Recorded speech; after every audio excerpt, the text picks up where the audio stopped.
kita akan melaksanakan agenda perkuliahan untuk pertemuan yang ke-6 secara akumulatif, tapi untuk yang Magister Manajemen ini baru yang kedua. Dan dalam pertemuan ini kita akan melaksanakan agenda presentasi kelompok tugas ya.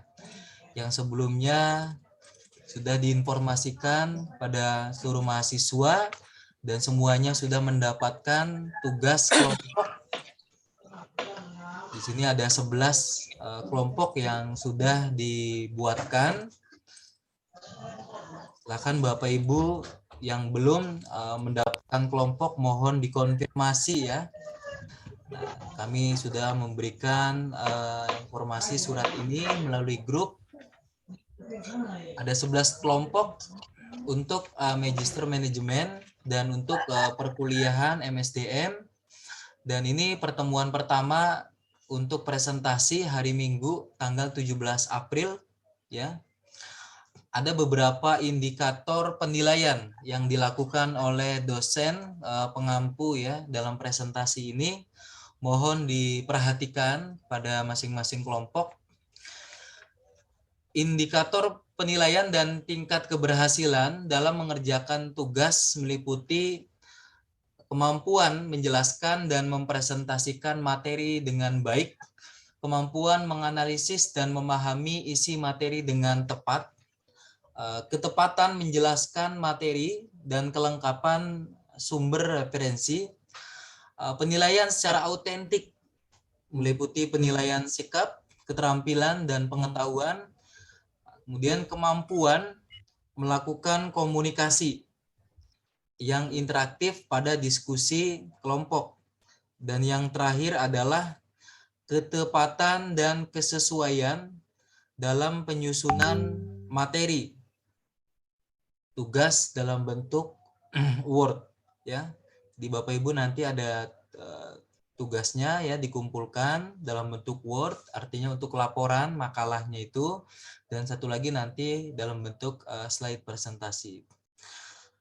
Dan pada pertemuan yang pertama ini presentasi kelompok, mohon maaf ada yang ketinggalan. Jadi nanti dalam penilaian bentuk angka kredit, huruf mutu dan angka untuk dimasukkan ke dalam kartu hasil studi KHS dalam bentuk indeks prestasi kumulatif IPK pada akhir semester. Indeks prestasi kumulatif merupakan salah satu ukuran yang menyatakan keberhasilan studi mahasiswa. Jadi tolong Bapak Ibu yang mewakili kelompoknya harap menyampaikan ya kemampuan dalam mempresentasikan dan beberapa indikator lainnya supaya kelompoknya mendapat nilai ya, mendapatkan nilai nanti IPK-nya bagus gitu. Ada penilaian secara kelompok dan secara individu. Nah, untuk kelompok yang pertama pada hari ini teori manajemen sumber daya manusia membahas dukungan fungsi SDM dalam menciptakan keunggulan bersaing. Kemudian di sini sudah ada koordinator kelompok dan asistennya itu Pak Ahmad Indra Zarkasinur, Bu Fauzia, Pak Faldi, Pak Dimas, Bu Winda, Pak Nazli, Pak Rizky, Pak Mukhlis, Pak Muhaina, Pak Aini, Pak Muti, Bu Ika, Pak Zainuddin, Pak Adel Trudis. Nah, sudah ada 14. Nah, kemudian ada beberapa skema yang harus kami informasikan ya berdasarkan kesepakatan kemarin dengan mahasiswa. Nanti waktunya adalah 60 menit Bapak Ibu. 60 menit ini nanti dibagi menjadi 3 season ya. Untuk presentasi kelompok. Kita coba akan dituliskan di sini supaya jelas. Nanti waktunya adalah 60 menit. Nanti ada 3 season. Yang pertama adalah presentasi ya. Ini batas waktu maksimalnya ya Bapak Ibu. Untuk waktu presentasinya itu 20 menit. Kemudian 20 menit ini untuk sanggahan atau tanggapan. Ini silakan masing-masing kelompok memberikan sanggahan atau tanggapannya ya. Dan yang terakhir itu untuk season tanya jawab. Tanya jawab. Jadi waktunya 60 menit. Dimohon dimaksimalkan dengan baik kelompok pertama. 20 menit untuk presentasi, 20 menit untuk sanggahan dan tanggapan. Masing-masing kelompok diberikan satu tanggapan atau sanggahan ya. Kemudian pertanyaan 20 menit masing-masing kelompok diberikan satu pertanyaan. Nanti dipersilahkan per kelompok dulu yang tanya. Dan nanti apabila ada waktu boleh pertanyaan bebas untuk semua mahasiswa. Akan diberikan penilaian oleh dosen pengampu dan bagian akademik bagi yang memberikan sanggahan, tanggapan, dan memberikan tanya, baik yang bertanya maupun yang menjawab. Nanti akan diberikan penilaian, catatan oleh dosen pengampu, dan oleh bagian akademik. Nah, untuk selanjutnya nanti di akhir perkuliahan kurang lebih masih ada 30 menit ya. Di sini masih ada waktu 30 menit. Maksimal 30 menit itu untuk dosen. Nah, 30 menit ini bagi dosen memberikan tanggapan, kemudian diberikan koreksi atau evaluasinya.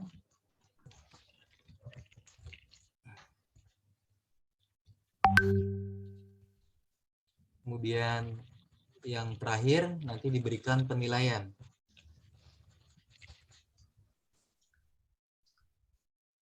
Jadi nanti untuk di waktu terakhir ya Bapak Ibu.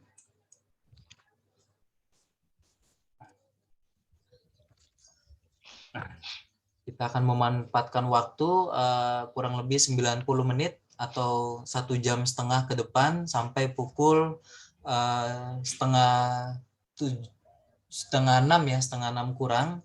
Mudah-mudahan waktunya pas. Itu untuk tanggapan dari dosen, evaluasi, revisi atau koreksi, dan penilaian kelompoknya. Oke, Bapak Ibu, sebelum dimulai bisa dimengerti pada rekan mahasiswa semuanya? Cukup, Pak. Bisa dimengerti. Siap, sudah cukup jelas ya? Pak Mubarok, maaf, untuk tugas itu apakah kita nanti bisa dapat linknya atau materinya gitu?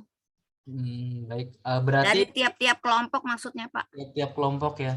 Berarti nanti saya coba setelah dikumpulkan oleh akademik dan bagian akademik dan dosen, apakah nanti Pak dosen berkenan untuk didistribusikan ya setelah direvisi, atau boleh misalkan setelah presentasi kelompok, supaya Bapak Ibu sudah punya materi ya, materi modulnya itu dari kegiatan perkuliahan hari ini. Itu ya Bu Dia. Ya, terima kasih Pak. Pak Mubarok, yang belum dapat kelompok? Seperti Pak Edi, Pak Ahmad Husni, nanti kita akan bagi kelompoknya ya, nanti melalui surat. Suratnya akan diinformasikan ya Pak Edi dan Pak Muhammad Husni ya. Iya Pak Mubarok, siap. Siap. Baik Pak Mubarok, terima kasih. Ya, hati-hati Pak Husin di jalan, terima kasih Pak. Oke, baik Bapak Ibu, kita mulai. Kita akan berikan kepada Bapak Dr. Ahmad Mulyana waktunya. Padanya kami persilahkan. Bismillahirrahmanirrahim. Assalamualaikum warahmatullahi wabarakatuh. Waalaikumsalam warahmatullahi wabarakatuh. Salam sejahtera kita semua. Bapak Ibu, alhamdulillah hari ini kita bisa bertemu kembali pada season kedua ini untuk materi manajemen SDM ya. Sekarang sudah hadir 102 ya semua. Ada partisipan, ada 102 partisipan. Alhamdulillah antusias Bapak Ibu sekalian, ini kami apresiasi ya. Untuk alhamdulillah tadi sudah disampaikan ada pembagian kelompok ya, saya kira sudah jelas ada 11 kelompok ini. Tadi tugasnya adalah membuat untuk PowerPoint dan untuk Word ya. Nanti yang Word-nya itu akan dikompilasi. Ini kan ada 11 grup. Nanti 11 grup ini kita kompilasi dan kita satukan nanti jadi satu buku ya. Kalau makanya tugas Bapak Ibu ini sangat kami harapkan ya, agar bisa nanti kita cetak sama-sama ya. Ini buah hasil perkuliahan kita, tatap muka kita selama 1 semester. Nah, oke, untuk mempersingkat waktu ya, karena waktunya sini sudah berjalan, sekarang sudah jam 4. Nah, silakan yang sudah disiapkan oleh kelompok 1 ya. Nah, saya kira saya persilakan aja Pak Mubarak ya. Nah, silakan untuk presentasinya. Baik, terima kasih Pak Dr. Ahmad Mulyana untuk sambutan pembukaan, dan Bapak Ibu nanti akan dibuatkan buku ya. Buku ini dalam satu bentuk buku dan mudah-mudahan bisa diterbitkan izin ISBN-nya. Dan buku ini adalah karangan seluruh mahasiswa gitu ya. Maka perlu direvisi nanti sumber ya, sumber referensinya Bapak Ibu harus jelas. Karena buku ini karangan siapa? Bu Heni, Bu Yunita, semua yang ada dalam perkuliahan semuanya gitu. Oke, baik Bapak Ibu sekalian, dengan segala hormat kami persilahkan kelompok 1 untuk mempresentasikan tugas kuliahnya. Terima kasih, dipersilakan. Assalamualaikum warahmatullahi wabarakatuh. Waalaikumsalam warahmatullahi wabarakatuh. Terima kasih buat rekan-rekan dan juga dosen pengampu. Pada saat hari ini sore menjelang maghrib, kelompok 1 kebagian pertama perdana untuk mempresentasikan tugas yang telah diberikan kepada kami selaku mahasiswa. Dan kami sudah membuat tugas-tugas ini, mungkin barangkali nanti di dalamnya bisa dikoreksi. Terutama untuk menyingkat waktu, kita sudah persiapan untuk moderatornya, terus juga untuk penyajinya, dan untuk tim anggota yang membantu di dalam penyampaian nanti jika ada kekurangan. Untuk menyingkat waktu, kami persilakan kepada moderator untuk menyampaikannya. Kepada Pak Jainuddin, kami persilakan. Terima kasih Pak Indra atas waktu yang diberikan. Mohon izin Pak Dr. Ahmad Mulyana selaku dosen pengampu sumber daya manusia dan Kaprodi. Mohon izin Pak Mubarak. Assalamualaikum warahmatullahi wabarakatuh. Kepada rekan-rekan semuanya, selamat sore, salam sejahtera untuk kita semua. Baiklah, untuk sore kali ini kita akan berbicara tentang bahas dukungan fungsi sumber daya manusia dalam menciptakan keunggulan bersaing. Dan untuk menghemat waktu, kami persilakan Pak Paldi dan Pak Nadli untuk memaparkan materi tersebut. Waktu dan tempat dipersilakan.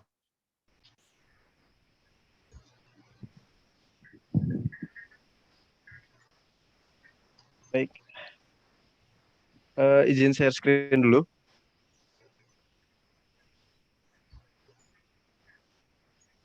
Ya, silakan Pak Paldi.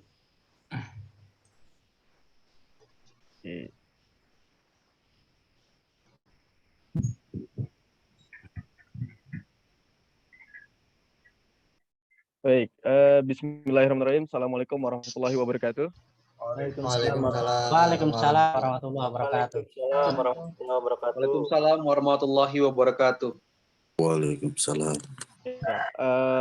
Bapak dan Ibu sekalian, perkenalkan saya Valdi Ferdiansyah yang akan menjelaskan bagian pertama dari kelompok 1, yaitu mengenai tentang teori manajemen sumber daya manusia yang membahas dukungan fungsi sumber daya manusia dalam menciptakan keunggulan bersaing. Nah, Adapun yang akan kita bahas dimulai dari pertama yaitu mengenai soal sejarahnya, kemudian pengertian, kemudian yang ketiga adalah kerangka konsep, dan yang keempat adalah prinsip-prinsip dari MSDM. Serta yang kelima yaitu mengenai fungsi dan tujuan MSDM, yang keenam adalah adanya studi kasus, dan terakhir diberikan adanya kesimpulan. Nah, langsung saja mungkin sebelum kita memasuki teori MSDM yang membahas dukungan fungsi dalam menciptakan keunggulan bersaing, alangkah lebih jelas lagi jika kita memulai dengan membahas mengenai sejarah MSDM, di mana manajemen sumber daya manusia bukanlah hal yang timbul secara mendadak, melainkan sudah sejak lama, sejak manusia hidup berorganisasi tentunya. Nah, namun hal yang perlu kita ketahui bahwa tonggak sejarah yang teramat penting dalam menandai diperlukannya sumber daya manusia, yaitu dengan timbulnya revolusi industri di Inggris. Nah, di sini dengan adanya revolusi industri di Inggris, ternyata dampak dari revolusi industri di sini tidak hanya merubah cara produksi, ya, tetapi juga penanganan sumber daya manusia yang berbeda dengan yang sebelumnya, di mana pada saat revolusi industri itu tidak hanya komoditas yang diproduksi secara besar-besaran, tetapi juga membutuhkan manusia yang cukup banyak dalam membantu perusahaan tersebut. Nah, lanjut ke bagian kedua, yaitu dalam penanganan sumber daya manusia, yang berbeda dengan sebelumnya, bahwa ketika dengan adanya revolusi industri, ternyata tadi ya seperti yang saya bilang, berdampak pada kebutuhan sumber daya manusia yang begitu banyak, sehingga penanganan sumber daya manusia ini tentu berbeda dengan sebelum terjadinya revolusi industri gitu. Di mana perbedaannya itu pada penempatan adanya gaji, ya, kemudian penempatan atau posisi pekerjaan, lalu kemudian perlakuan terhadap karyawan, serta kesejahteraan terhadap karyawan tersebut. Nah, kemudian makin lama makin berkembang, jumlah organisasi kemudian makin besar, maka di sini pemilik perusahaan atau pemilik industri mulai mengalami keresahan dalam mengatur perusahaan itu sendiri, sehingga para pemilik perusahaan tidak lagi mampu untuk menangani sendiri masalah kesejahteraan pekerja, dan akhirnya diperlukanlah seorang ahli yang menangani kesejahteraan pegawai yang disebut dengan sekretaris kesejahteraan, gitu. Seperti yang dikutip dari buku Hasibuan yang berjudul MSDM yang dicetak pada tahun 1997. Apa sih yang dimaksud dari sekretaris kesejahteraan, yang dimana bertugas untuk memikirkan cara perumusan kebutuhan ekonomi para pekerja dan juga memagari para pekerja ini untuk tidak membentuk sebuah serikat pekerja. Nah, karena pada saat itu perusahaan sangat khawatir dengan adanya gerakan para pekerja industri yang sangat begitu banyak. Lanjut pada slide kedua, yaitu tentang dari adanya sejarah MSDM di sini, kemudian akhirnya menghasilkan sebuah konsep besar, di mana timbullah seorang tokoh dari manajemen yang sekarang menjadi bapak dari manajemen dunia, yang di mana ada Frederick W. Taylor dan juga Henry Fayol.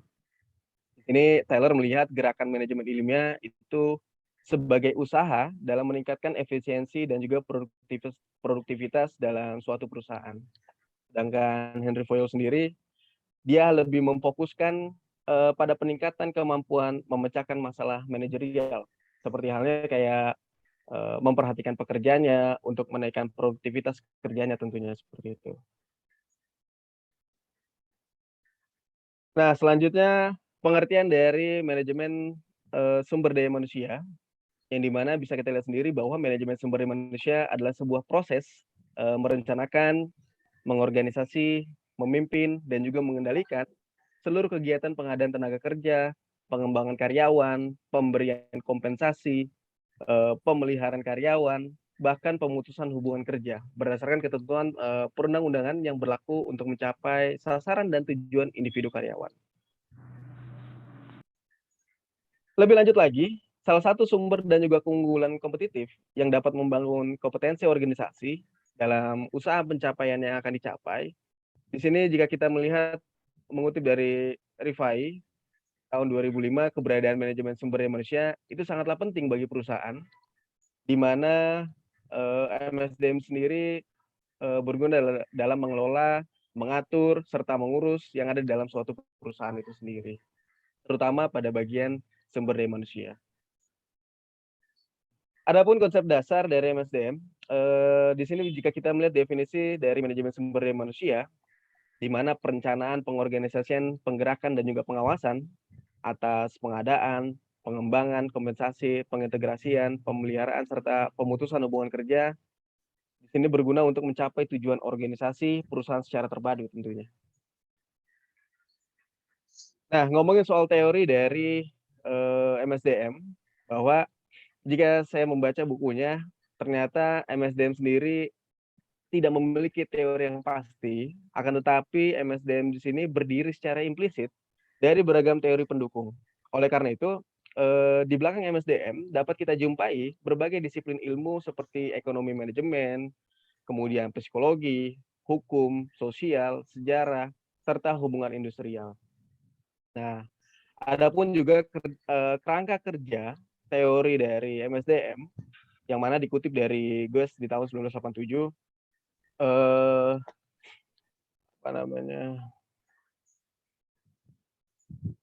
dalam menggambarkan kerangka kerja di sini yang menghubungkan antara pilihan kebijakan MSDM dengan lingkungan internal dan juga eksternal, yaitu ada stakeholder interest dan juga situational faktor, serta keterkaitannya dengan outcome dari sumber daya manusia dan juga konsekuensi jangka panjangnya, yang mana ada higher outcomes-nya dan juga long term consequence-nya di sini. Nah, kebijakan manajemen sumber daya manusia, pilihan manajemen SDM di sini untuk merespon kedua hal tersebut meliputi pengaruh dari pegawai, ya, kemudian alur SDM, sistem penghargaan, dan juga sistem pekerjaan, yang dimana hasil dari HRM atau Human Resource Management Policy Choice, yaitu pilihan dari manajemen SDM. Di dalamnya ada pengaruh pegawai, alur SDM, sistem penghargaan, dan juga sistem pekerjaan. Dan dari situ menghasilkan sebuah output yang mana hasil dari outputnya itu berupa 4 CS, ya. Di dalamnya ada komitmen, kompetensi, keselarasan, dan juga efektivitas kerja. Dan hasil dari jangka panjangnya yaitu menghasilkan berupa kesejahteraan individu, efektivitas organisasi, dan juga kesejahteraan masyarakat. Dan terus berulang masuk pada stakeholder interest dan juga situational factor tentunya. Nah, untuk lebih jelas lagi akan dijelaskan oleh rekan saya yaitu Pak Nazli. Silakan, Pak. Baik, terima kasih Pak Faldi. Assalamualaikum warahmatullahi wabarakatuh. Saya Nazli Akbar Pani dari kelompok 1 melanjutkan apa yang disampaikan Pak Fadli, Pak Faldi, bahwa sebenarnya prinsip teori MSDM ini bisa kita implementasi, kita bagi dua. Pertama dalam organisasi bisnis, yang kedua dalam public service. Nah, ini contoh kecilnya saya kebetulan di perusahaan farmasi, dan ini kebetulan satu kelompok dengan Pak Zainuddin yang di instansi pemerintah. Nah, saya alami sendiri bahwa ternyata kita di perusahaan itu berorientasi pada layanan. Bagaimana servis kita bisa dipakai oleh konsumen kita. Kemudian tentunya karyawan-karyawan itu secara proaktif dalam meningkatkan kinerja masing-masing karena ada tujuan karir di situ. Dan yang ketiga, menumbuhkan kembang jiwa entrepreneur dalam diri setiap individu karyawan. Kenapa? Karena memang berkontribusi itu hal yang penting dalam sebuah perusahaan. Tentunya ujung-ujungnya adalah karir. Nah, yang kedua terkait public service, memang di instansi-instansi pemerintah tujuannya adalah melayani masyarakat. Tentunya dalam hal ini kita mengedepankan nilai, value-nya, bagaimana manfaatnya, dan manfaatnya itu tentu tidak menyalahi peraturan perundangan. Dan bagaimana supaya masyarakat bisa mudah dalam mengakses servis yang diimplementasikan dalam manajemen SDM dalam sebuah instansi. Next, Pak Faldi. Next, slide berikutnya.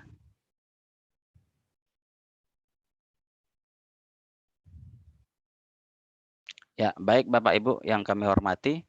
Jadi fungsi dan tujuan MSDM kita bagi 3. Yang pertama memang persiapan dan seleksi. Dalam mengelola sebuah SDM, kita harus selektif dalam merekrut SDM tersebut dari mulai analisa dan mendesain jabatannya, kemudian dalam perencanaan SDM ini kita mau bawa kemana, apakah inline dengan tujuan sebuah organisasi atau perusahaan, kemudian bagaimana proses rekrutmennya sampai dengan seleksinya. Yang kedua, agar memiliki SDM yang berkualitas. Kenapa? Karena dalam mengolah sebuah SDM ada step by step coaching for coaching sampai dengan pelatihan. Yang ketiga, pengembangan dan evaluasi. Tentunya ada aturan-aturan yang perlu kita pagerin dalam penempatannya, dalam orientasinya, dan PHK-nya, pemutusan hubungan kontrak. Kemudian ada proses pelatihannya, perencanaan karirnya, ada nggak proses talent development dalam sebuah organisasi itu memicu SDM itu unggul dalam sebuah organisasi atau dalam sebuah perusahaan. Sampai dengan penilaian kinerja yang transparan. Tentunya ini memotivasi SDM tersebut untuk memaksimalkan kualitas dari kinerja masing-masing SDM tersebut. Next, Pak Faldi. Nah, dalam studi kasus MSDM ini ada banyak ya. Kami ambil sampel kasus dari Apple ya. Dari Apple ini bahwa Apple ini dia menempatkan sebuah proses dalam mengelola SDM yang tadinya ketidakpedulian terhadap SDM, namun sekarang sudah meningkat karena mengimplementasikan manajemen SDM dalam bentuk coaching for coaching. Next, Pak. Nah, kemudian dari sisi organisasi bisnis, kita melihat bahwa perusahaan Nokia yang dulunya ya tahun sekitar 2000-an, bahwa itu kita senang sekali punya Nokia ya, yang pada saat itu banyak menggunakan Nokia, tapi akhirnya di 2011 mengalami penurunan penjualan karena kalah saing dengan Apple, dengan BlackBerry dan Samsung yang lebih mampu memenuhi keinginan konsumen dengan servis dan fasilitas jauh lebih memuaskan. Karena waktu itu Nokia terlambat dalam membentuk namanya software mobile, yaitu Android, Windows, atau iOS. Kemudian Nokia memang tetap fokus dan yakin pada Symbian operating system, namun secara fitur itu tertinggal dari Apple, BlackBerry, dan Samsung tersebut. Next, Pak. Nah, kemudian kita ambil studi kasus prinsip MSDM, yaitu tentang pelayanan publik, di mana ada satu kasus tidak mengedepankan prinsip-prinsip dalam manajemen sumber daya manusia. Sehingga ada kantor pelayanan publik sejak awal telah ditekankan menggunakan sistem merit, yaitu pada akhir tahun 1800-an, meskipun netralitas, tidak melibatkan pegawai kantor pelayanan publik dalam aktivitas politik partisipan, tidak harus memberikan kesan bahwa nilai yang dianut oleh angkatan kerja kantor pelayanan publik tidak memiliki hubungan sama sekali dengan masalah politik partisipan. Kenapa? Karena dalam mengelola manajemen sumber daya manusia mengedepankan servis, tentunya politik itu harus ditempatkan pada sesuatu hal yang benar. Mungkin nanti dari Pak Zainuddin atau Pak Indra bisa menambahkan terkait studi-studi kasus, karena memang dalam tema kita hari ini mengedepankan bagaimana penerapan MSDM ini bisa unggul dalam penerapannya, baik itu di sisi bisnis maupun di sisi pelayanan masyarakat. Kemudian next, Pak.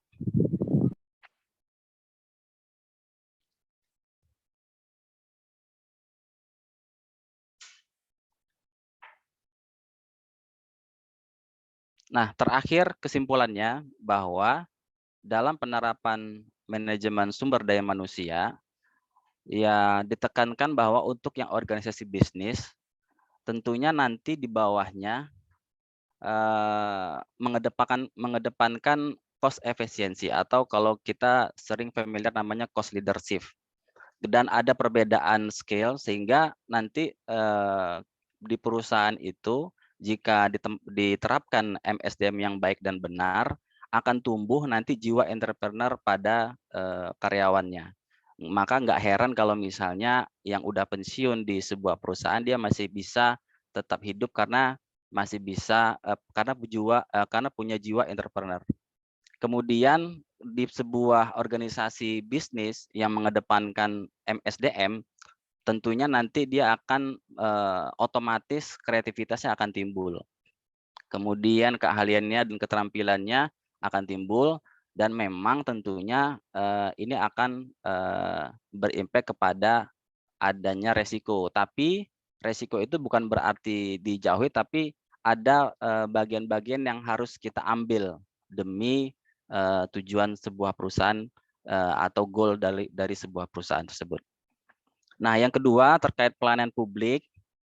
Nah, ini karena tujuannya adalah service atau layanan masyarakat, lebih mengedepankan sikap ramah, profesional, sistem merit, dan akses yang mudah.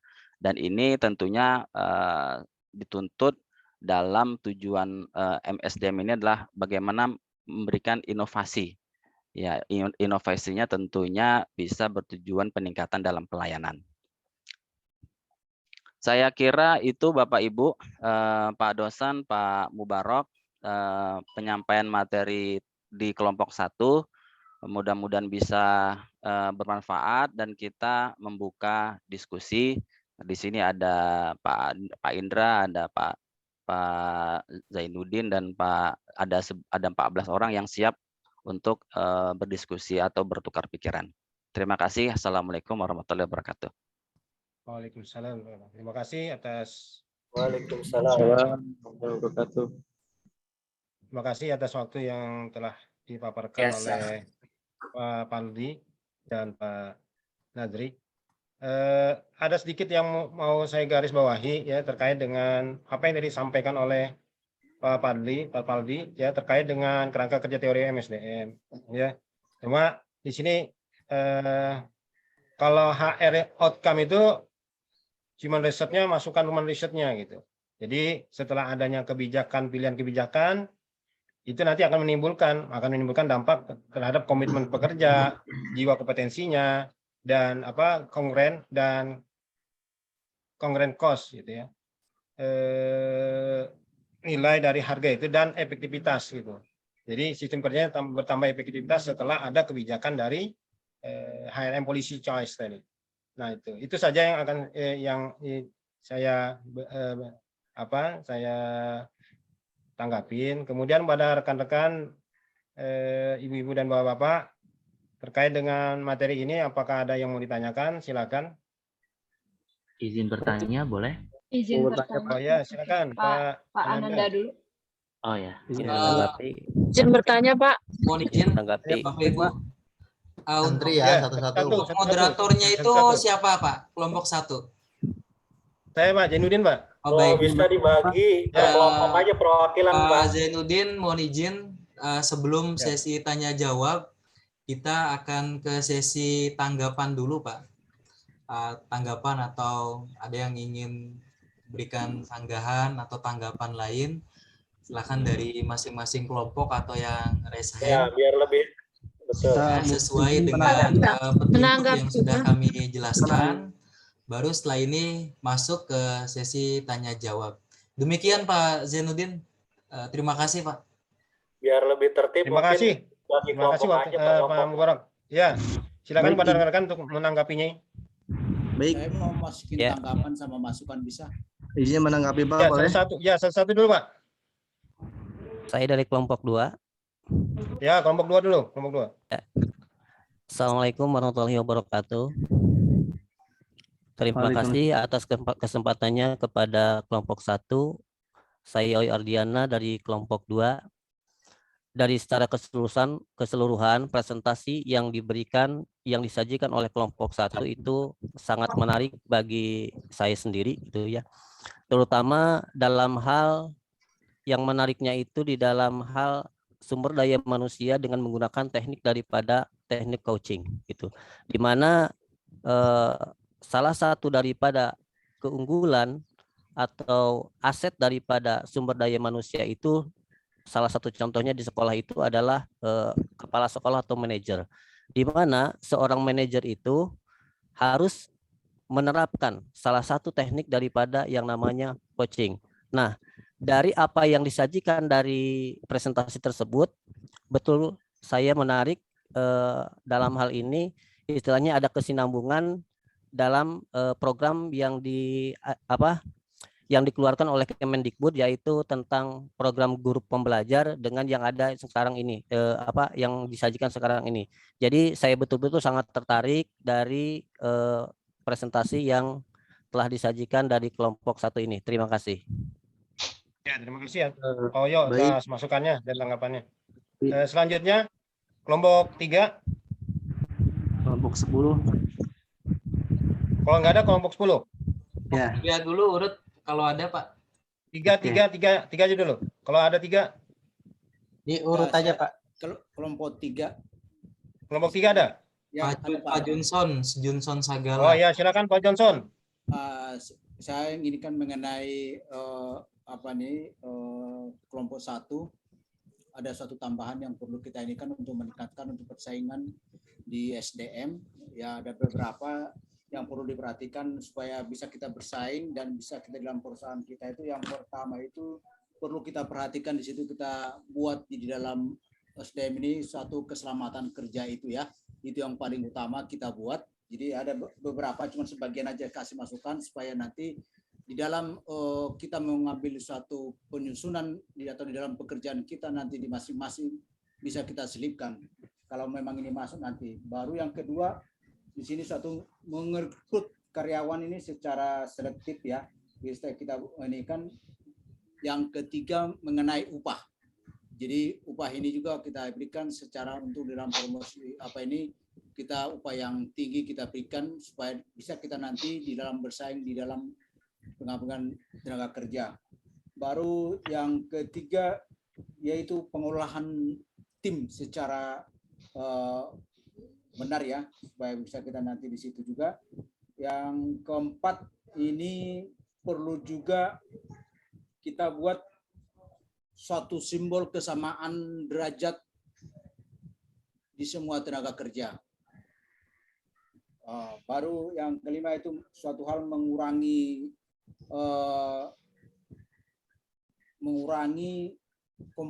kompetisi suatu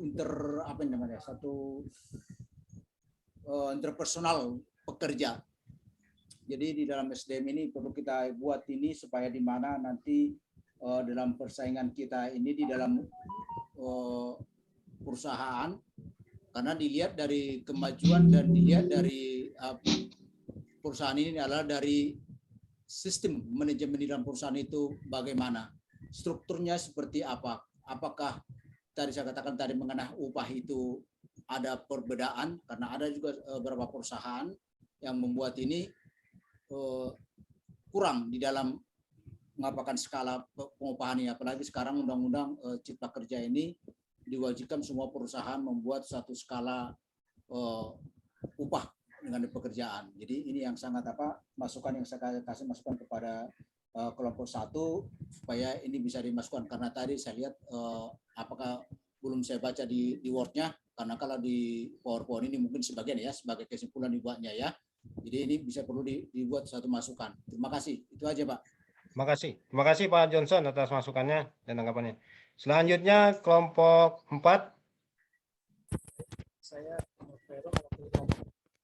kelompok 5 Pak, coba mau bertanya ini. 4 dulu. Untuk pertanyaan nanti dulu Bu. Untuk pertanyaan ini tanggapan dulu. Ya kelompok 4 dulu. Kelompok 4 suaranya agak dibesarkan Pak. Kelompok 4. Halo, ya bisa masuk suara saya? Tes. Ya bisa Pak, masuk Pak. Oh ya baik. Menanggapi kelompok pertama, wakil kelompok 4, bahwa kesimpulan tadi sudah cukup mewakili bahwa ternyata dalam sumber daya manusia pun ada organisasi bisnis dan juga pelayanan. Dan tadi juga di awal sudah disampaikan terkait tentang teori sumber daya manusia yang paling awal, dan saya kira nantinya di masa depan atau di waktu berikutnya akan ada teori-teori baru yang akan ada. Suaranya putus-putus. Suaranya kurang jelas, Pak. Putus-putus nggak kedengeran. Suaranya kurang jelas. Suaranya belum buka puasa itu jadi nggak jelas. Kak, mungkin mic-nya itu kurang dekat. Bentar lagi puasa. Buka. Jaringannya kayaknya itu. Sinyalnya. Mungkin paketnya habis. Suaranya putus Kita nyambung. bisa kelompok Lagi 5 Pak. pasaran. Kalau begitu. Mic-nya didekatkan coba Pak. Kelompok 4 mic-nya didekatkan. Kelompok 5 hanya sebuah pertanyaan saja, Pak. Bisa? Nanti dulu Bu, nanti Bu. Jadi kalau nggak ada tanggapan, kelompok 6 aja. Oke, Pak. Ya. Terima kasih kepada kelompok 4 yang telah menanggapi tadi. Silakan kelompok 6 untuk menanggapinya.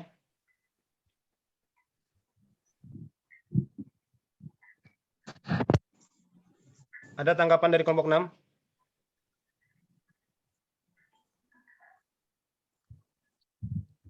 Kalau tidak ada dilanjut aja Pak Zaini. Kelompok 7. Ya, lanjut kelompok 7 kalau ada. Ya Pak, dari kelompok 7. Ya, silakan Pak, silakan Pak. Tadi saya melihat pada kesimpulan itu kan dibagi dua Pak ya. Terkait dengan organisasi bisnis dan pelayanan publik ya, kalau tidak salah. Coba ditampilkan slide terakhir Pak. Slide terakhir. Dibantu tampil slide terakhir yang kesimpulan Pak. Yang kesimpulan, yang sebelumnya. Itu slide terakhir 14, betul. 14. Yang sebelumnya, yang sebelumnya. Kesimpulan. Ya, yang kesimpulan coba.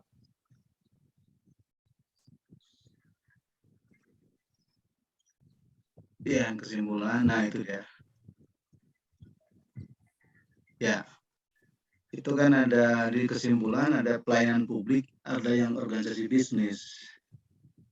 Dalam konteks manajemen sumber daya manusia, saya melihat tidak ada perbedaan yang signifikan dalam konteks itu. Pelayanan publik itu kan entitas manajemennya, Pak.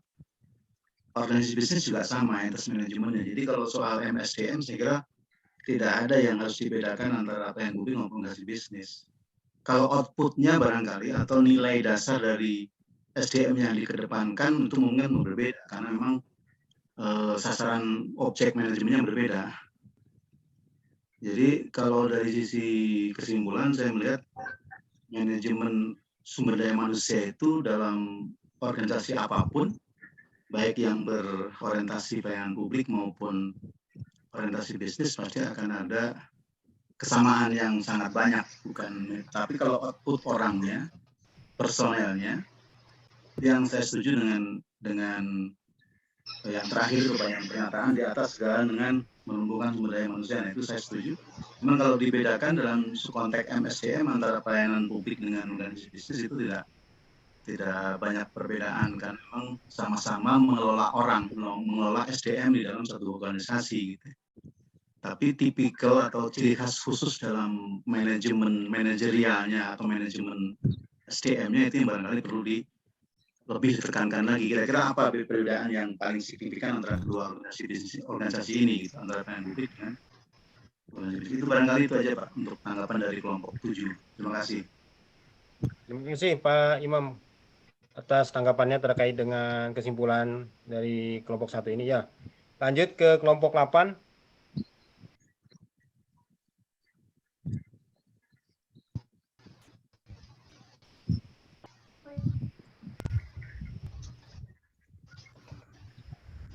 Kelompok 8 ada bisa, kelompok 8? Tidak ada itu. Bisa lanjut karena belum ada yang menanggapi nih. Nanti pertanyaan aja. Ya, kelompok 9 berarti. Lanjutnya. Ya, kelompok 9 ya. Firman ya. Ya, silakan Pak. Ya, terima kasih. Terkait dengan kesimpulan itu tadi sudah disampaikan juga di kelompok sebelumnya. Di sini kan disampaikan pada kesimpulan itu bahwa berbeda dengan organisasi bisnis, pelayanan publik lebih mengedepankan pada sikap ramah, profesional, dan seterusnya. Kalau saya melihat justru di dalam praktek di lapangan pekerjaan itu justru yang organisasi bisnis itu mereka lebih menerapkan ini ya, sikap ramah dan profesionalnya dibanding dengan pelayanan publik. Misalnya kalau di dalam tanda kutip ya di birokrasi kita lah, di pegawai negeri itu kan sifatnya pelayanan publik. Tapi justru lebih ramah yang sifatnya itu yang bisnis, misalnya di bank atau di swasta apa, itu lebih ramah mereka dalam melakukan pelayanan dibanding dengan yang kerja di kantoran. Nah, kalau di sini kan kesimpulannya itu kan kayak saya lihat agak berbeda itu. Mungkin itu sanggahan dari kita. Justru kita menganggap bahwa justru yang pelayanan organisasi bisnis itu lebih melayani itu lebih apa ya? Sudah ditangkap Pak. Oke lah. Oke. Makasih Pak. Tanggapannya Pak. Ya. Selanjutnya kelompok 10. Baik, izin Pak. Kelompok 10.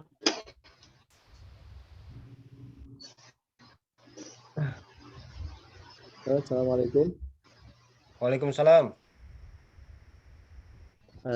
Baik, dari kelompok 10 menanggapi terkait sejarah daripada MSDM sendiri. Jadi ketika revolusi industri dari 0.1 sampai seterusnya sampai saat ini ke 0.4, 4.0, bahwasanya yang harus kita hadapi yang saat ini adalah sebuah tantangan yang begitu luar biasa Bapak Ibu. Karena saya merasakan ketika saya dengan kawan-kawan mahasiswa yang lainnya serta adik-adik saya ketika bergabung dan juga berjuang bagaimana caranya kita terbebas daripada kemiskinan. Apalagi tingkat kemiskinan di daerah Tangerang ataupun Banten ini cukup besar juga. Cukup menarik terkait materi hari ini bagi saya, bahwasanya yang mesti kita tambahkan itu adalah bagaimana cara menciptakan menciptakan pekerjaan, bukan menjadi kita bekerja, melainkan menciptakan pekerjaan itu seperti apa. Apakah kita ini harus memberikan ilmunya ketika dari SD, entrepreneur kita ajarkan kepada mereka, ataupun dari mulai sekolah atau seperti apa. Dan ini jadi persoalan yang saat hari ini adalah tentang manajemen SDM yang harus kita ajarkan kepada mereka, kepada anak-anak, dan kita ajarkan mindset kepada mereka itu adalah menciptakan pekerjaan, bukan menjadi budak pekerjaan. Mungkin itu Pak tambahannya dari saya, karena saat ini revolusi industri ini cukup banyak sekali yang di PHK, ataupun menurut saya banyak sekali tantangan-tantangan bagi kita semua, lebih-lebih yang nanti akan lulus adik-adik kelas kita, ataupun mereka yang nanti akan merasakan seperti apa. Mungkin itu Pak. Terima kasih banyak tanggapannya. Nanti terima kasih. Pertanyaan mungkin menyusul. Siap. Terima kasih Pak.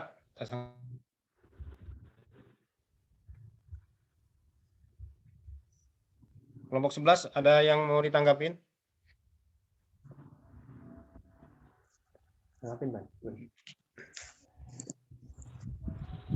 Ya Pak, mau menanggapi sedikit.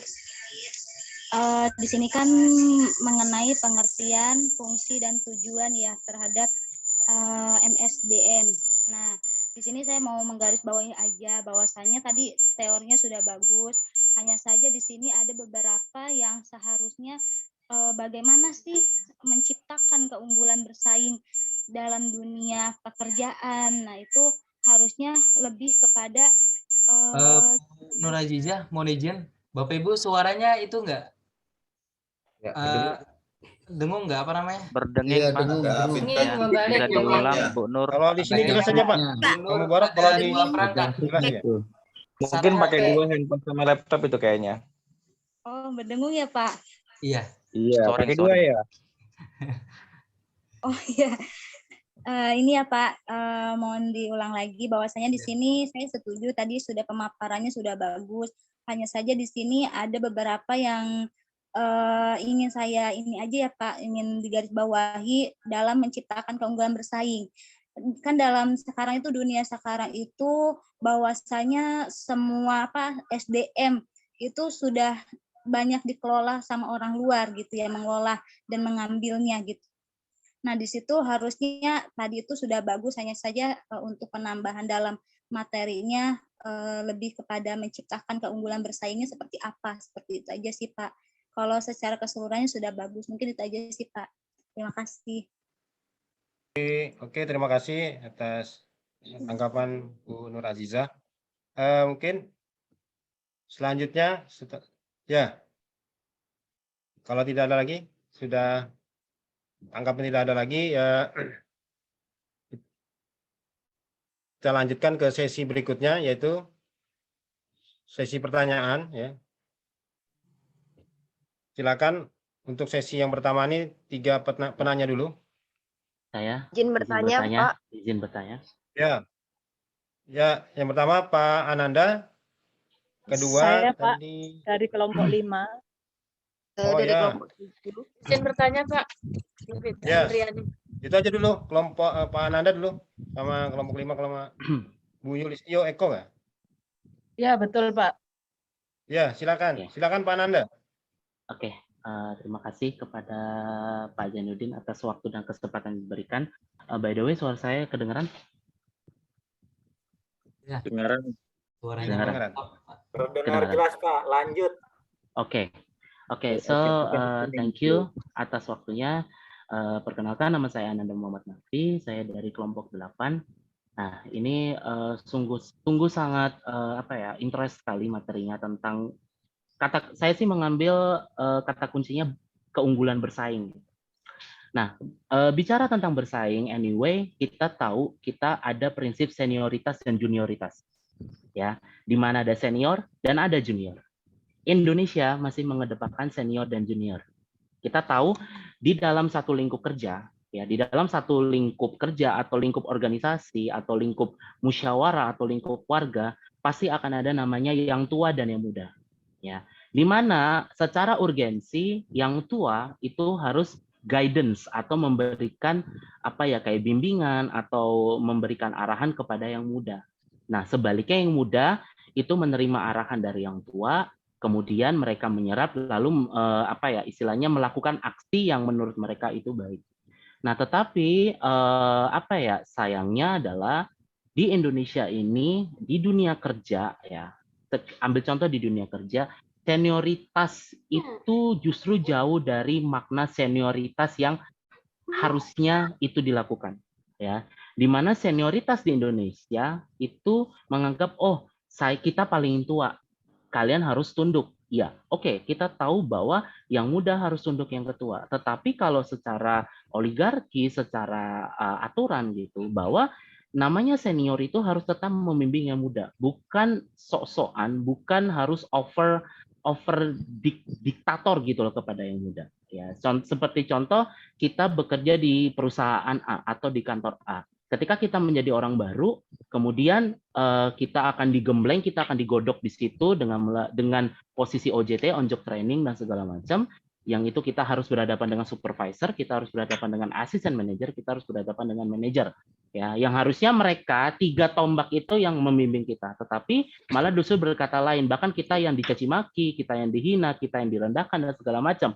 Dan bahkan kita juga kadang di-advise bahwa kita ini hanya seperti like a virus. Ya, kita hanya virus yang tiba-tiba masuk, yang ibarat lu nggak tahu apa-apa. Jadi kayak ngapain sih harus banyak tingkah, ngapain sih harus banyak overacting gitu loh. Nah, menurut dari kelompok 1 sendiri, ya, kalau berbicara, when we are talking about manajemen SDM secara keunggulan bersaing, yang namanya bersaing itu kan kita harus mengedepankan bersaing sehat, bukan bersaing secara senioritas, bukan bersaing secara junioritas, mana yang lebih gede, mana yang lebih kecil. Kan harusnya bersaing secara knowledge. Nah, menurut kelompok 1 sendiri, apakah MSDM keunggulan bersaing kalau kita terapkan atau kita bangkitkan bahwa pendekatan knowledge atau pendekatan secara secara intelektual itu apakah harus tetap ditegakkan atau memang senioritas ini hanya menjadi sebuah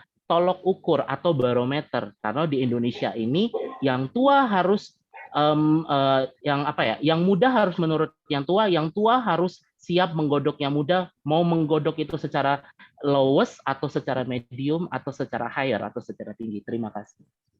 Terima kasih. Ya, atas pertanyaannya Pak Nanda. Selanjutnya,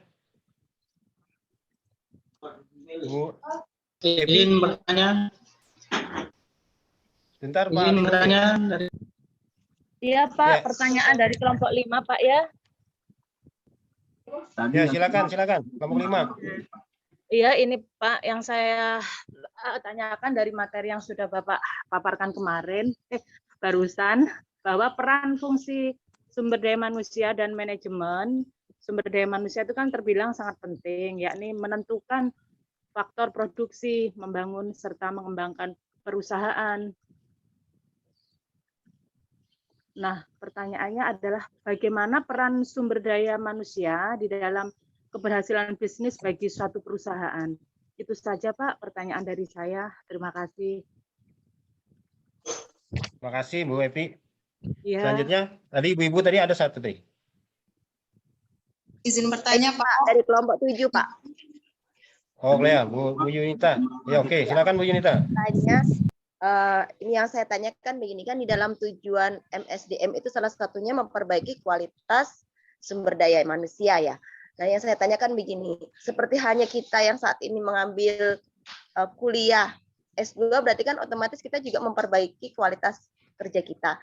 Yang saya tanyakan, ada beberapa perusahaan ataupun pegawai negeri yang cari gampang ambil S2, S3 hanya tidak sampai 1 tahun lulus. Nah, itu kenapa mereka tetap, kalau di kehidupan nyata, mereka itu tetap mengalami yang namanya peningkatan jabatan. Jadi bisa yang dulunya hanya lulusan SMA, dia tidak sampai 1 tahun ambil kuliah, bahkan tidak bikin apa-apa langsung dapat gelar begitu, tapi mereka seolah-olah tutup mata dan langsung menaikkan jabatannya hanya atas dasar ijazah. Nah, itu yang saya tanyakan. Menurut kelompok 1, bagaimana efektivitasnya dalam dunia nyata tentang manajemen sumber daya ini? Itu saja Pak, makasih. Itu bisa Ibu lihat di jawaban di slide itu Bu, terkait dengan beda pilihan politik. Nah, itu kalau di birokrat begitu Bu. Ya. Oke, bisa teman-teman dari kelompok 1 silakan untuk menanggapi dari 3 pertanyaan ini dari Pak Ananda terkait dengan senioritas dan junioritas gitu. Ada yang bisa? Baik Pak, saya Ika Sulistiawati, bantu silakan Bu Ika. Nggih. Ibu, monggo silakan. Nggih, terima kasih. Yang dari yang kelompok 1, yang kelompok 8 yang mau saya jawab Pak. Yang dari Ananda mengenai senior dan junioritas. Suara saya kedengaran Pak? Kedengaran Bu? Kedengar. Silakan Bu, lanjut Bu. Jelas Bu, jelas. Saya memahami sekali ya dengan situasi yang dialami oleh Pak Ananda, karena Pak Ananda ini rasanya background-nya guru juga ya? Saya background-nya farmasi, apoteker. Farmasi, tapi Bapak ngajar kayaknya gitu ya? Iya, ngajar di bimbel saya. Iya. Kebetulan udah lama. Iya. Kebetulan ya Pak, kalau dari materi kami di sini kan membahas mengenai keunggulan manajemen sumber daya manusia untuk menciptakan keunggulan bersaing. Nah, sebenarnya kalau kami anukan di materi kami, keunggulan bersaingnya ini adalah keunggulan bersaing suatu perusahaan atau suatu pelayanan publik terhadap saingannya di luar. Kalau itu ya, kalau pengertian dari kelompok kami, misalkan suatu perusahaan atau perusahaan bisnis gitu ya, gimana caranya meningkatkan sumber daya manusia di dalamnya sehingga perusahaan tersebut bisa bertahan, bahkan meningkat, memperoleh keuntungan yang besar dan bisa bertahan dibandingkan dengan perusahaan-perusahaan lain. Begitu juga kalau pada pelayanan publik, bagaimana pelayanan publik tersebut bisa memberikan pelayanan yang terbaik dan bisa menunjukkan bahwa pelayanan tersebut sudah bisa diterima oleh publik. Nah, kami mengadakan pengertian dari judul materi kami itu bersaingnya di situ. Tapi tidak apa-apa, untuk Bapak tadi kan menanyakan antara kondisi senior dan junior yang berada misalkan dalam suatu perusahaan atau dalam suatu sekolah. Memang pada kenyataannya mungkin ini kalau kita melihat keseharian ya Pak, kebetulan saya adalah sebagai seorang kepala sekolah, berarti mungkin dapat dianggap sebagai manajer lah di dalam sebuah sekolah. Itu sering sekali ada yang namanya senior dan junior. Tentunya kalau pendapat kami itu tidak dibenarkan bahwa seorang senior, kalau senior selalu dianggap yang lebih pintar atau yang lebih baik. Nah, disitulah peran dari seorang manajer yang bisa mengelola SDM-nya tentunya bisa memberikan sebuah situasi atau sebuah kondisi di mana di dalam suatu perusahaan atau di sebuah sekolah atau pelayanan publik yang bisa nantinya seorang manajer itu menunjukkan bahwa kita di dalam menggunakan ibaratnya kemampuan, menggunakan keterampilan dari pegawai-pegawai kita dilihat dari kemampuan dan keterampilan dan kesungguhan, kedisiplinan, kerajinan, dan lain-lain itu berdasarkan itu. Jadi bukan hanya berdasarkan kesenioritasan. Tapi untuk di Indonesia tentunya kita menghormati selalu, apalagi kita di sekolah ya, sebagai guru baru yang datang itu yang namanya kita etika dan sebagainya itu tentunya sudah jelas bahwa yang muda itu menghormati yang tua atau yang sudah ada di sekolah. Nah, kalau di sekolah itu biasanya diberi gelar guru senior, guru junior, ada seperti gelar seperti itu. Tapi apabila seorang manajer bisa menggunakan konsep manajemen sumber daya manusia ini yang baik, Pak, insya Allah antara yang junior dan senior ini bisa berkolaborasi dengan baik. Karena yang junior memiliki suatu kelebihan dan seorang manajer pasti bisa melihat kelebihan dari seorang junior itu apa dan kelebihan seorang senior itu apa dan kita kolaborasikan insya Allah di dalam situ apabila bisa menciptakan suasana yang baik, bisa menciptakan suasana dan memberikan pengertian arti bahwa di dalam sebuah sekolah atau sebuah perusahaan bahwa kemampuan, kedisiplinan, kinerjalah yang kita utamakan.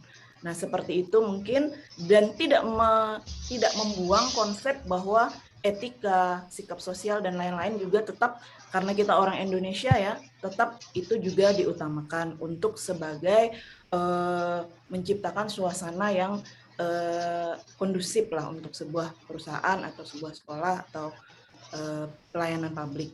Nah, mungkin itu sedikit tanggapan dari saya. Terima kasih. Assalamualaikum warahmatullahi wabarakatuh. Interupsi. Assalamualaikum warahmatullahi wabarakatuh. Pak Jainuddin bisa saya tambahkan? Ini terkait apa nih Pak Ali? Pak Jainuddin boleh menanggapi dari kelompok 8 dari jawaban tadi? Ya, sebentar. Jadi dijawab dulu. Mohon maaf nih Pak Ali ya, dijawab dulu. Dua pertanyaan lagi dari ibu-ibu tadi. Iya. Nanti setelah itu bawa Pak Ali. Silakan kepada rekan-rekan untuk menjawab pertanyaan dari Ibu Epi dan Bu Yunita tadi.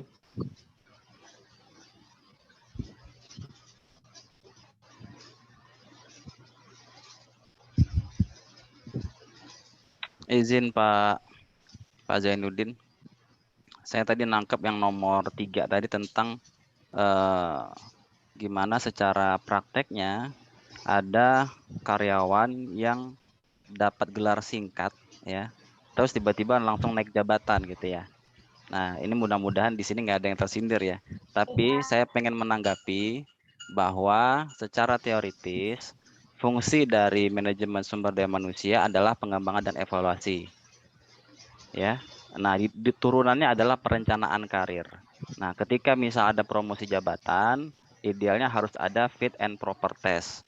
fit and proper test itu ada dari mulai psikotes, kemudian dari tes fisik sampai dengan berpresentasi apakah dia bisa membawa unitnya atau programnya sampai selesai dengan target tertentu. Tentu dia akan membawa program-program tersebut.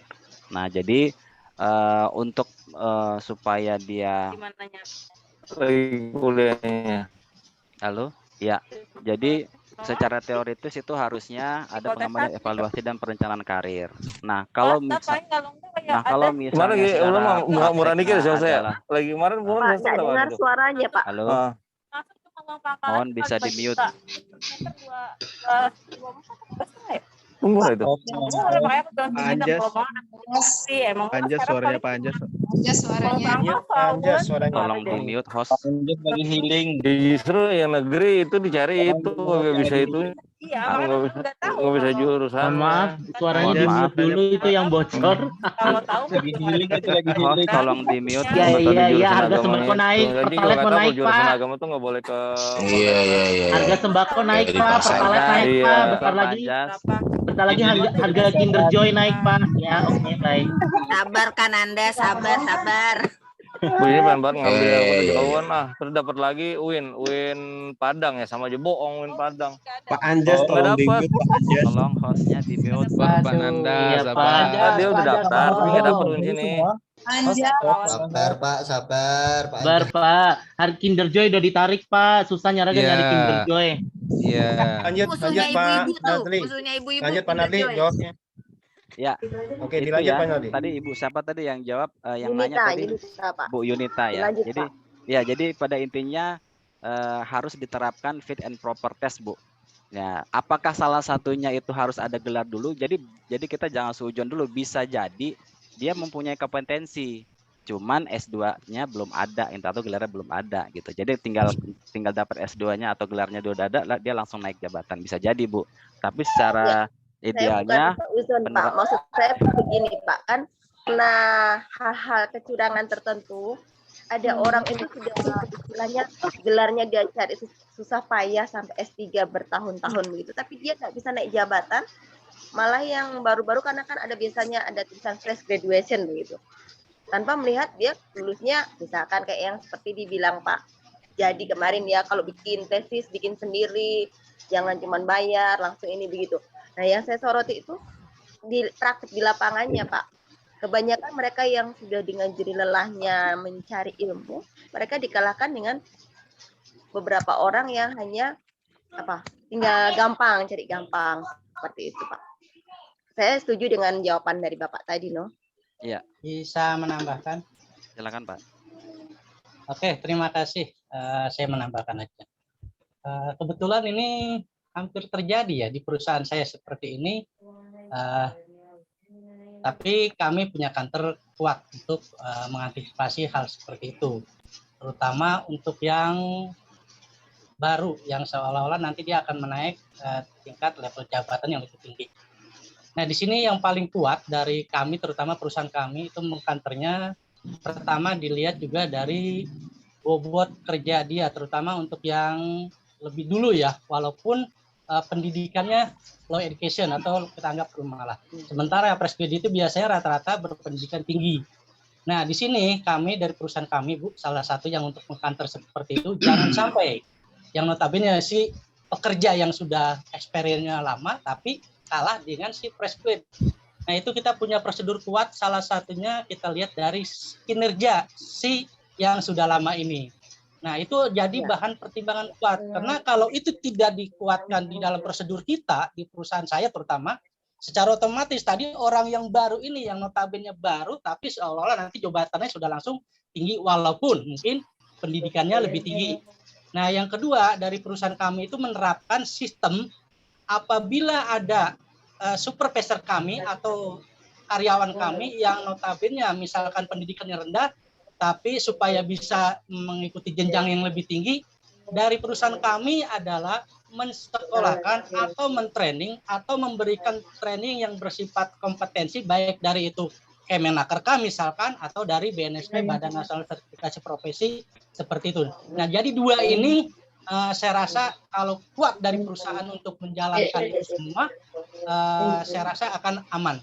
Ini kalau saya lihat di sini dalam bukunya manajemen karya Edi Sutrisno, poin 7-nya ini masuk di pengintegrasian. Biasanya memang ada dua kepentingan untuk menyatukan seperti ini.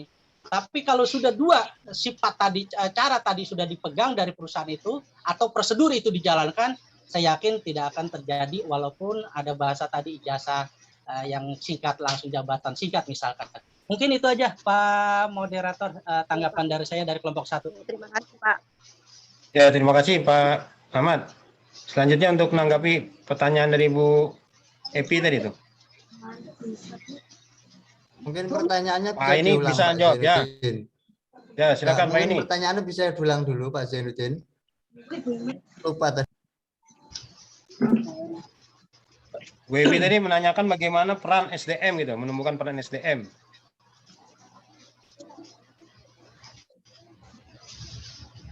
Bagaimana peran menumbuhkan SDM, MSDM. Peran SDM pada suatu bisnis perusahaan, Pak. Tadi pertanyaannya. Bagaimana peran SDM untuk membangun dan menyumbangkan ibaratnya sesuatu untuk bisnis atau perusahaan? Itu pertanyaannya.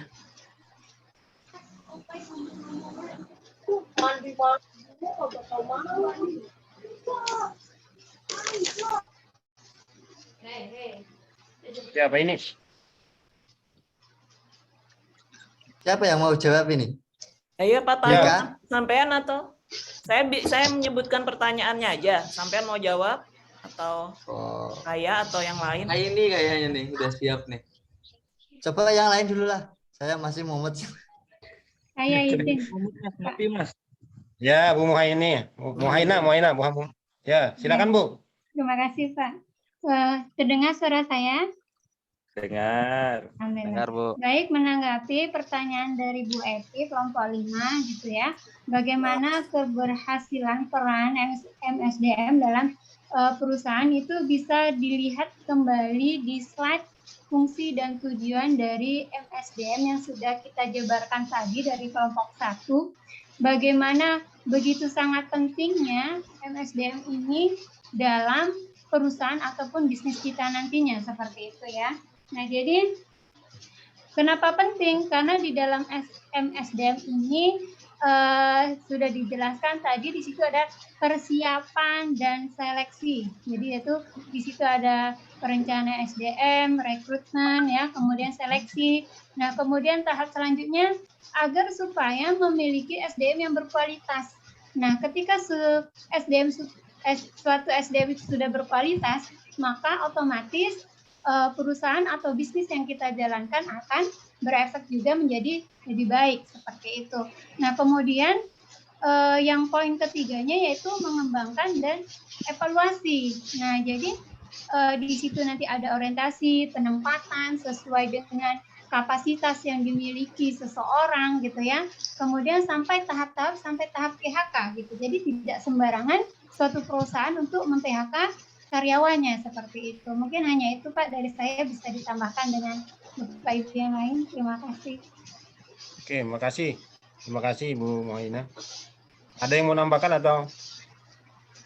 Di kelompok Menanggapi boleh Pak? kasih tambahan jawaban. Bentar dulu Pak. Kelompok 1 ada yang mau nambahkan? Cukup Pak. Cukup Pak, bisa dilanjut. Mungkin Pak Junson Sagala tadi. Pak Ali Munir dulu. Nanti baru Pak Johnson. Pak Ali Munir mau bertanya kan? Ya, terima kasih. Iya, terima kasih atas waktunya. Saya Ali Munir dari kelompok 2 ingin menyampaikan tanggapan masalah sejarah revolusi industri. Itu pertama kali terjadi pada abad ke-18 itu di Inggris atau sekitar tahun 1760 sampai dengan 1840. Itu pertama kali penggunaan revolusi industri itu terjadi, sebelumnya memakai tenaga hewan ya, kemudian beralih ke menggunakan mesin. Jadi faktor utama dari revolusi industri ini adalah mempengaruhi yaitu teknologi, ekonomi, dan sosial budaya. Jadi pertanyaan saya di sini adalah seandainya terjadi revolusi industri ini di Indonesia, apa yang akan bisa terjadi? Sedangkan Undang-Undang Omnibus Law aja ribut, kenaikan harga minyak aja ribut, LPG naik ribut, listrik naik ribut gitu. Apalagi menerapkan revolusi industri. Yang saya tanyakan adalah dua aspek ekonomi dan sosial budaya. Apakah tanggapan Anda di kelompok 1? Ya, terima kasih Pak. Kelompok 9. Ali Munir. Firman kelompok Ya. 9. Boleh Pak? Kita, Pak. Dari kelompok Dari 9. kelompok lagi. Pak Johnson atau Pak Firman kelompok 9. Saya Nur Soleh, Pak. Pak Muhammad Nur Soleh. Ya, silakan Pak Muhammad Nur Soleh. Ini belum bertanya, masih menanggapi jawabannya yang tadi, boleh Pak? Dilanjut. Oh, silakan. Jawaban menanggapi. dari pertanyaan Pak Nanda tadi, itu kan sudah dijawab sama Bu Ika ya. Nah, cuman bagi saya tadi ada yang sedikit kurang pas, karena kan ini membahaskan tentang MSDM, bukan membahas perusahaan. Tadi ada perbedaan yang saya tanggapi tadi, yang saya terima ada satu dari sisi bisnis, yang satu dari sisi si pekerjanya sendiri. Nah, terus tadi kan sudah menjadi hal yang biasa ketika junior harus lebih sopan kepada yang senior gitu ya. Kurang lebihnya jawabannya gitu. Nah, terkadang itu menjadi gap gitu loh. Ketika dia menganggap, "Oh, aku kan udah senior, kamu kan junior." gitu. Nah, ketika terjadi gap dalam satu buah sistem, maka kan itu pasti akan menimbulkan sebuah kerancuan atau bahkan bisa jadi sebuah perpecahan. Nah, bagaimana menanggapi seperti itu? Karena itu sudah menjadi hal yang lumrah gitu loh. Nah, kalau secara akhlak atau etika itu kan sudah menjadi hal budaya Indonesia gitu kan. Nah, terus yang kedua tadi menanggapi apa tuh ya, saya kok lupa ya. Pertanyaan yang kedua, jawaban yang kedua tadi loh. Nah, tentang kenaikan jabatan lebih cepat atau bisa dibilang cutting jabatan gitu ya. Nah, melihat sebuah kondisi hari ini, sesuatu hal yang nepotisme itu kan menjadi hal yang biasa. Nah, itu apa hubungan dari sebuah MSDM? Karena hari ini saya melihat sebuah MSDM atau keahlian seseorang itu tidak menjadi hal mutlak dalam karir. Satu contoh gini, kita bukan maksud mengusut atau mengapain ya. Satu contoh ketika menantu presiden ada di Medan gitu. Nah, kebetulan kan saya juga orang Medan. Nah, oke, kalau presiden mungkin naik jadi presiden itu melewati beberapa proses. Jadi wali kota Solo, akhirnya jadi gubernur Jakarta, sehingga naik presiden. Ada track record di dalamnya. Nah, kemudian si Bobby sendiri di Medan, karena jadi menantu tiba-tiba jadi wali kota gitu loh. Nah, terus tiba-tiba yang di Solo juga anaknya jadi gitu. Nah, ini kan menunjukkan tidak berdasarkan MSDM, tidak berdasarkan kualitas diri, tetapi ada hal nepotisme di dalamnya. Nah, itu bagaimana? Karena sangat lari jauh dari konsep atau teori yang sedang kita pelajarin hari ini. Nah, itu bagaimana pengembangannya?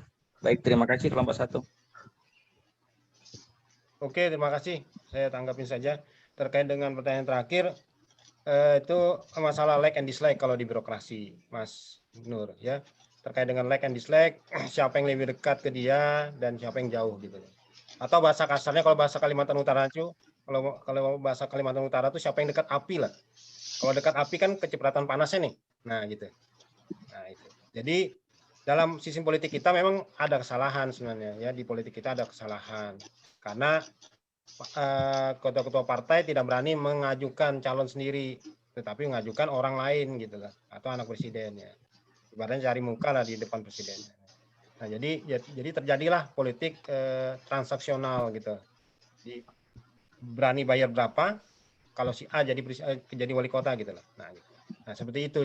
Jadi dalam kaderisasinya politik itu tidak jalan saat ini gitu. Ya, saya sebenarnya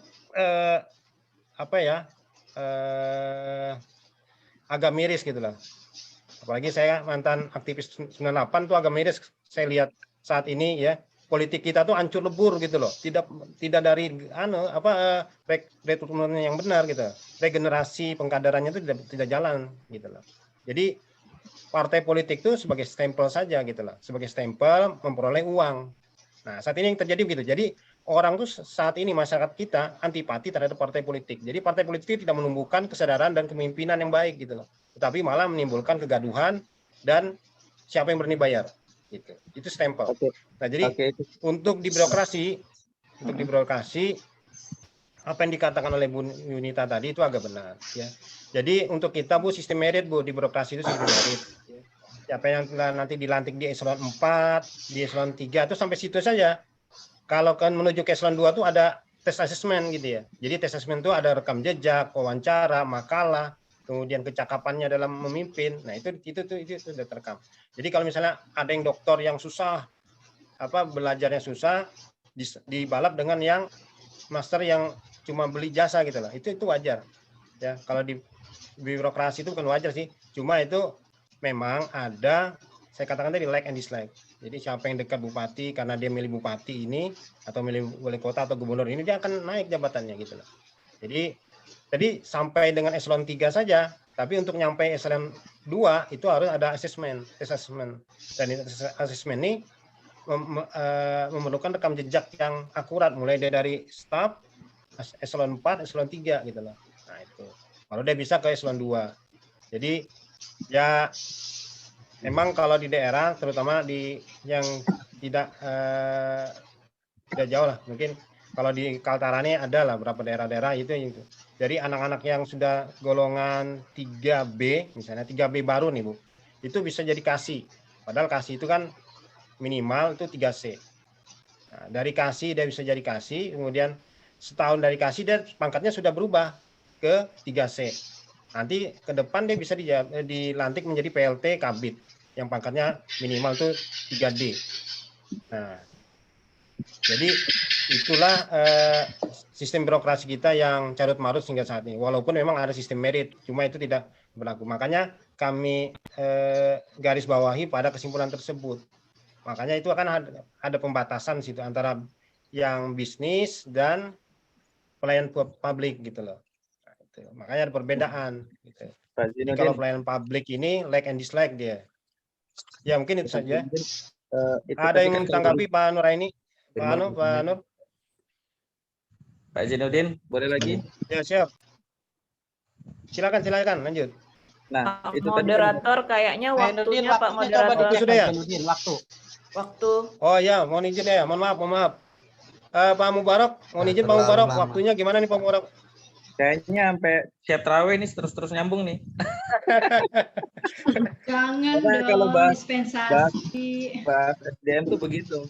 Nah, ya boleh lah. Pak Dekan gimana Pak Dekan? Mohon izin Pak Mubarak. Istirahat.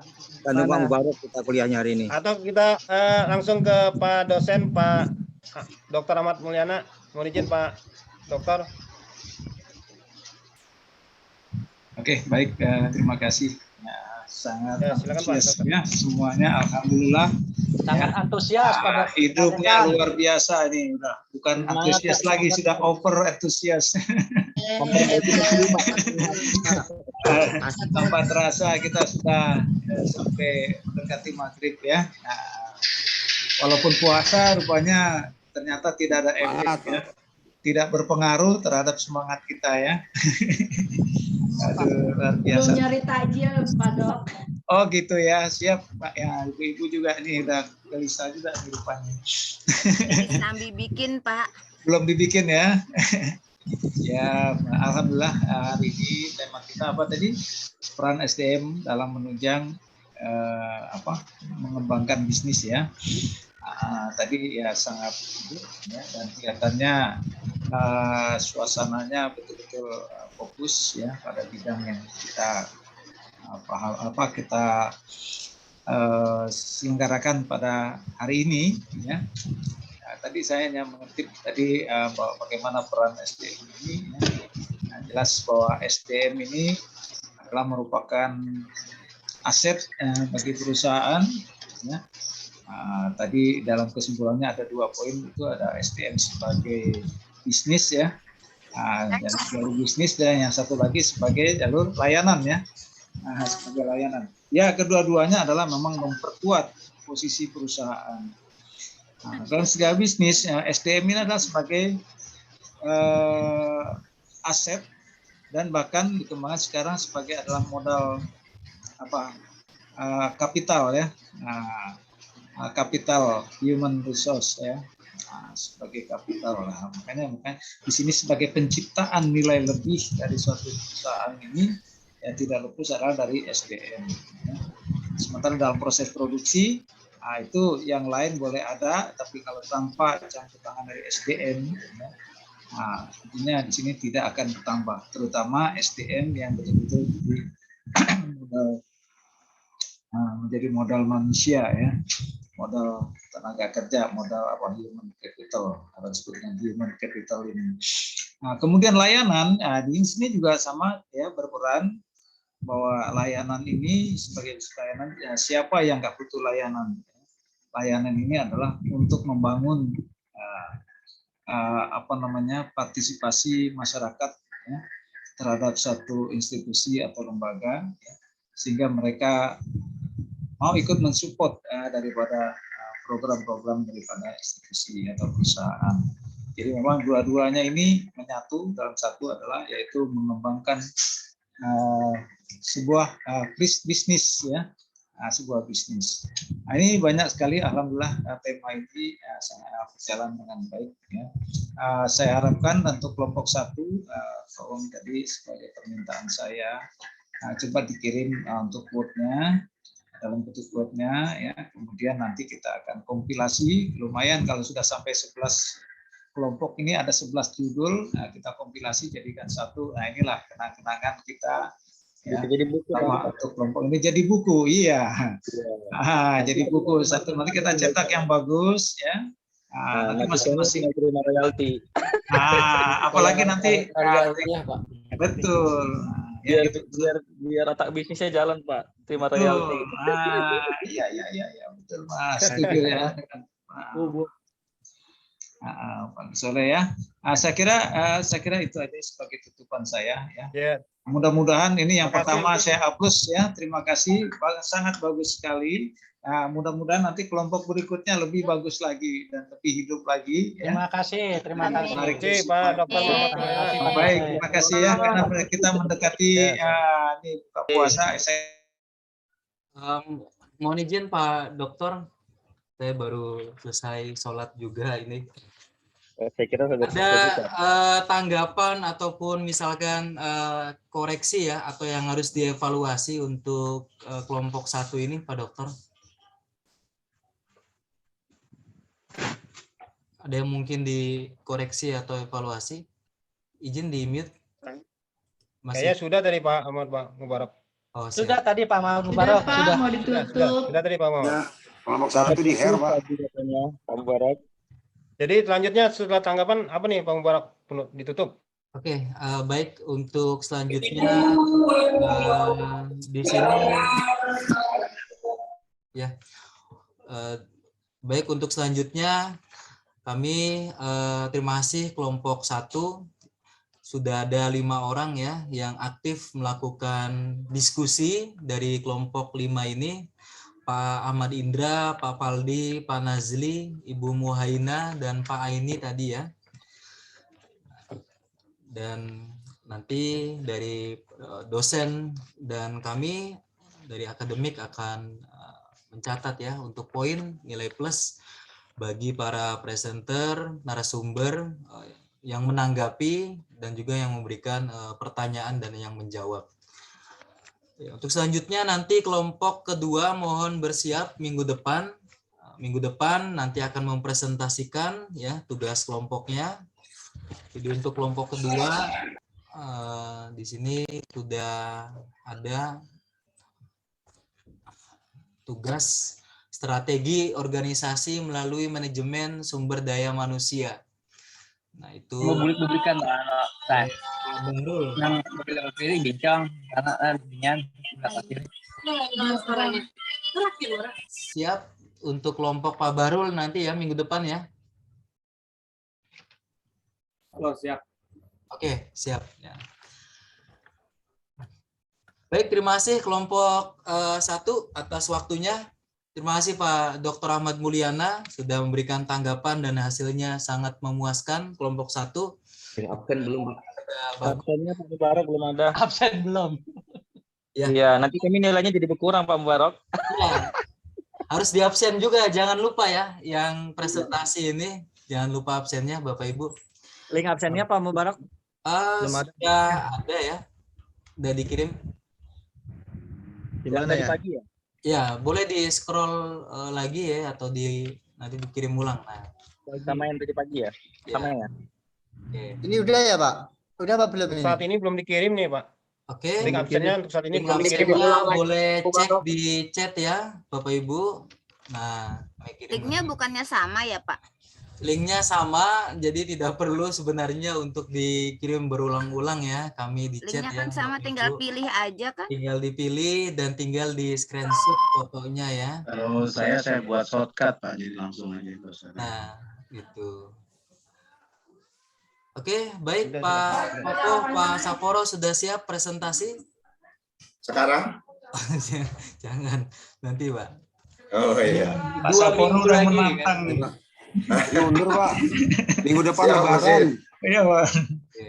Ya, panjang nih. ada Pak Saporo, Pak Koko, dan Pak Edi, Mayor Edi Tirtayasa nih, satu kelompok. Kelompok 3 minggu depan Lebaran Pak.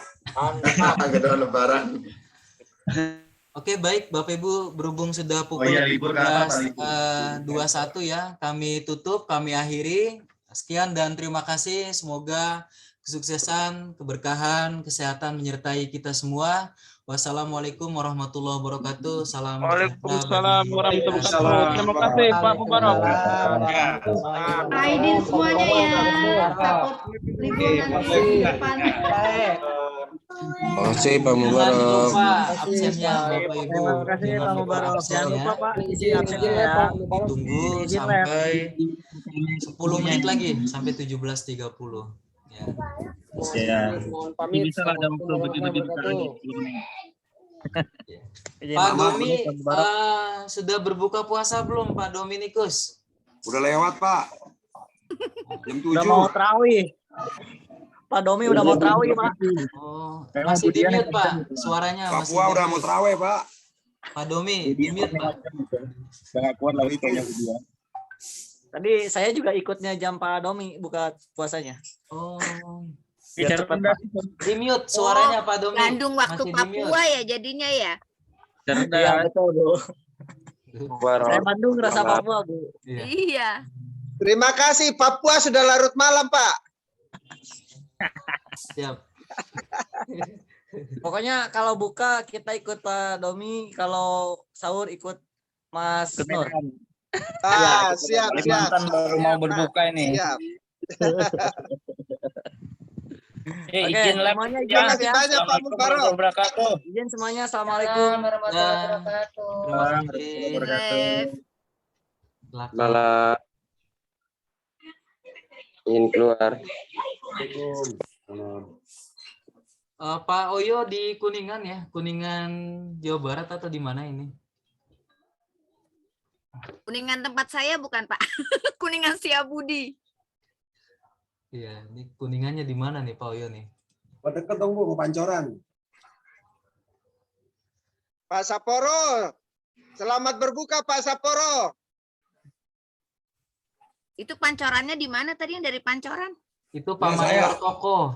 Saya asli Kalibata Oh, Pancoran. ibu saya di Pengadegan, Pak. Oh, Pengadegan.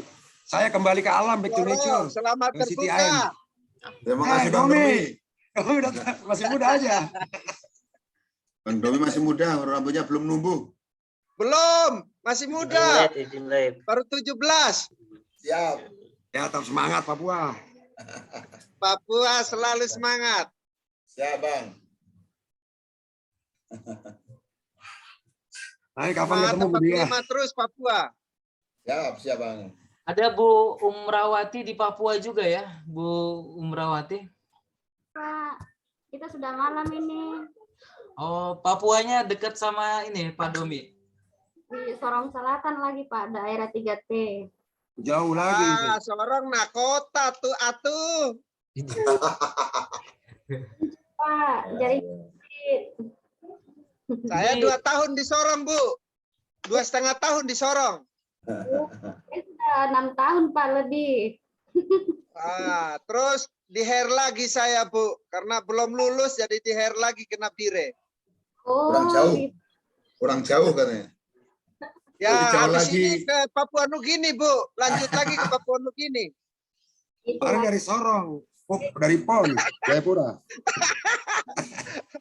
Keras, Pak. Mas Edi, selamat malam. Pak Edi. Ini selamat subuh ya.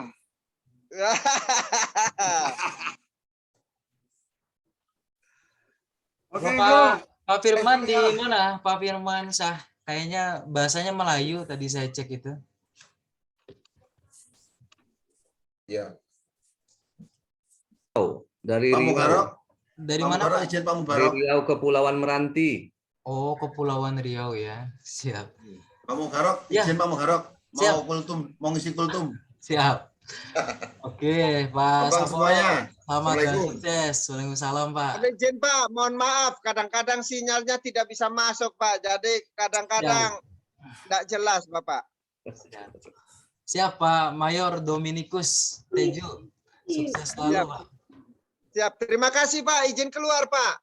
Sukses Iya, Pak. selalu. Selamat berbuka, rekan-rekan semua. Terima kasih, Om Domi. Makasih, Pak Domi, Pak Papua. Mayor Makasih. Koko. Terima kasih, Pak. Sumber daya manusia ini mata kuliahnya.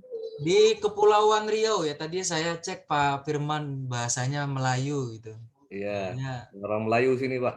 iya. Jadi, Pak, absennya belum ketemu-temu Pak ini Pak. oh, waduh. Masih 4 menit lagi, Pak. Ayo, Pak. Belum ketemu Pak ini Pak. Aduh. Bentar, Pak. Tapi boleh nanti link absennya di copy aja nih, Pak. Karena sama kok. Nah, Pakai HP Pak. oh, pakai HP. Enggak Pak, ada pakai HP, ada pakai ini Pak absen. Oh. Di Kepulauan Riau berarti sudah nyebrang pulau ya, Pak Firman ya? Iya, dia masuknya Riau, Provinsi Riau, tapi tinggalnya itu di pulaunya. Oh, siap-siap. Jadi berbatasan dengan Malaysia juga gitu emang di Melaka. Di Malaka. Oh, Ya, berbatasan. luar biasa. Jadi kalau lebih dekat ke Malaysia sebetulnya, kalau di sini lebih dekat ke Malaysia. Iya, ya itu logat ini bahasanya kok kayak ke Malaysia gitu ya. Kelihatannya. Aku kirim tadi linknya itu Pak. Siapa tadi itu? 5 absen. 5 absennya. Tadi Pak.